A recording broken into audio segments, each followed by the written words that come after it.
"Which commandment is the first of all?" Jesus answered, "The first is, Hear, O Israel, the Lord our God, the Lord is one. You shall love the Lord your God with all your heart, with all your soul, and with all your mind, and with all your strength. The second is this, you shall love your neighbor as yourself. There is no other commandment greater than these." Do you know who your neighbors are?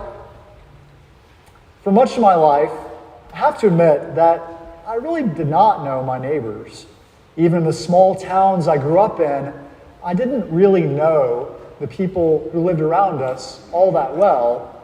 And whenever I got older and graduated from college and lived in apartment complexes in Houston, I didn't know my neighbors there at all. So, contrary to much popular thinking about life in New York City, I found living there to be a much more friendly and neighborly experience than what I've been used to in other places. And part of that, I think, is that there's a certain forced camaraderie. There's a lot of shared space in the city. For example, growing up and in my early 20s, homes and apartments where I was from generally had their own laundry facilities. But in New York, it's a real luxury to have an in-unit washer and dryer. So I lived in large buildings that did have, fortunately, a laundry room in the building, down in the basement always.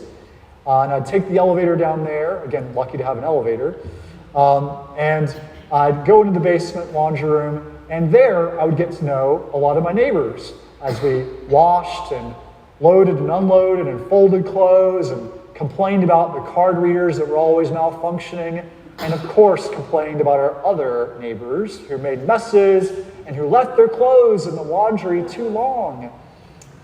So it was a good way to get to know people. And also, of course, having a dog is a great social introduction.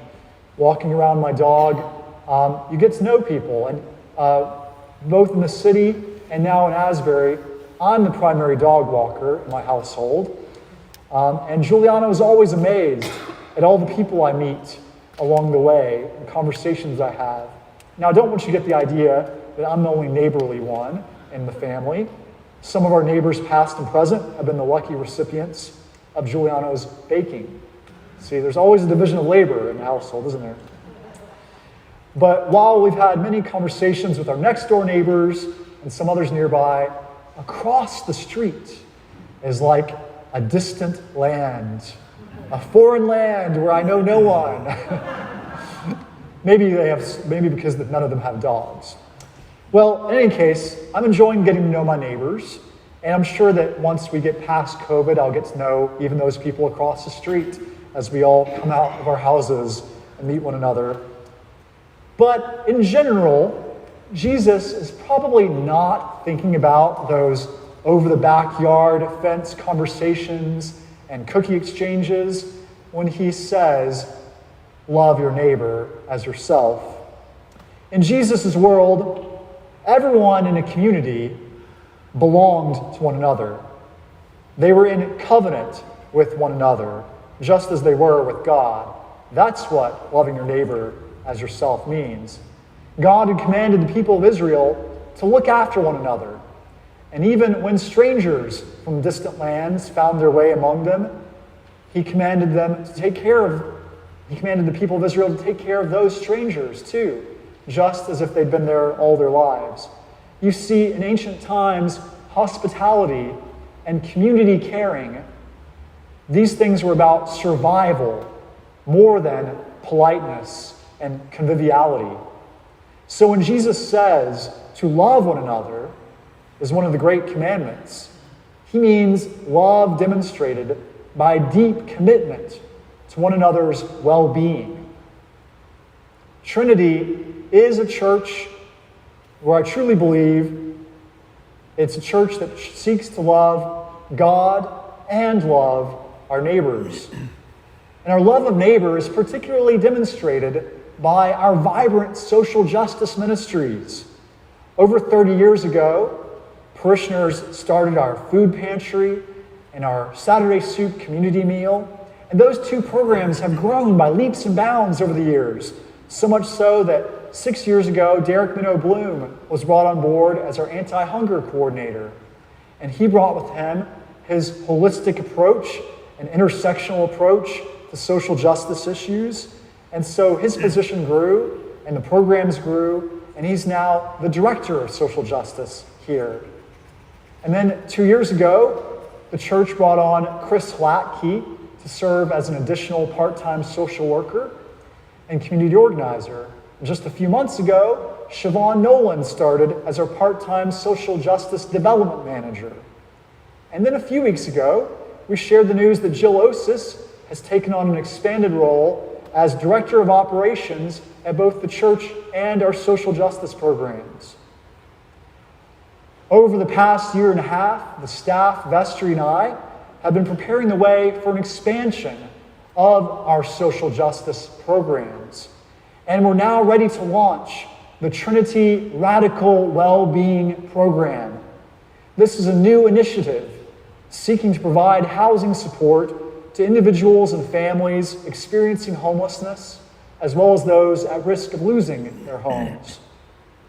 It's combined with a holistic approach, a wraparound services addressing physical and mental health, social needs, financial literacy and empowerment, and job skills and interview training skills.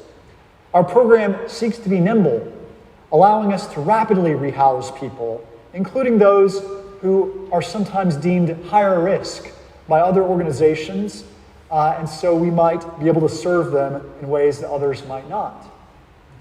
The Radical Well-Being Program finds its spiritual foundation in the conviction that we are all indeed called to love our neighbors as ourselves, and that everyone in the community is our neighbor, and that love for one's neighbor is demonstrated through a deep commitment to one another's well-being, and that we're all in solidarity with one another. We could be in need at one point, and we could be serving at another point, but we're all neighbors, all in covenant with one another and serving one another. There will be many volunteer opportunities associated with this new program. We're looking forward to sharing those needs with you and to partnering also with other congregations as we seek to build a real coalition in our community. I'm pleased to say the Radical Wellbeing Program has been met with a lot of enthusiasm from our diocese and from county leaders and community leaders. And super thrilled and excited to share the news with you that the newly formed Episcopal Community Services of the Diocese of New Jersey has given Trinity a $15,000 grant as part of its inaugural grant cycle. And so it's wonderful to see that this program is being met with enthusiasm and that Trinity is being well regarded for its work that it does in the community. Now, some might wonder, with all of these new big programs, staff, and grants, does Trinity really still need my pledge and my contributions? The answer is absolutely yes. Did you think I was going to say anything else? But we really do need it. Every dollar counts. Our budget is actually fairly modest, given the impact that our church has, both on the strictly spiritual side over here in the church and over there in the gym and their community programs. And not to be too competitive, but I'm proud to say that we do more here at Trinity with our resources than many churches with larger budgets. And that's due to our hardworking staff and hardworking volunteers, along with generous in-kind community donations that help your contributed dollars spread a long way, to stretch a long way, and go a lot further than they would otherwise, whether that's here in the church or on the social justice side. So I want to say thank you for your continued support this stewardship season and always. Our stewardship hymn, Christ Be Our Light, which I'm really glad that we sang, despite my attempt to interrupt with my sermon, was chosen this year in part to highlight Trinity's commitment to love our neighbors as ourselves. And, we focus each week on a different verse of the hymn. And this week's verse speaks particularly to one of the most important resources we have to offer. Longing for shelter, many are homeless. Longing for warmth, many are cold. Make us your building, sheltering others, walls made of living stone. Christ be our light, shine in our hearts, shine through the darkness. Christ be our light, shine in your church gathered today. Christ's light and love do indeed shine in our hearts and through our hands that both offer and receive material and spiritual generosity. And through this very building we sit in right now, where we worship and learn together, where we serve together. Your pledges to Trinity provide for the upkeep of this magnificent structure, these historic buildings, which are physical and spiritual sanctuaries for our community. Whether through Code Blue or the Women's Hospitality Network, Trinity does in fact shelter those who are without shelter.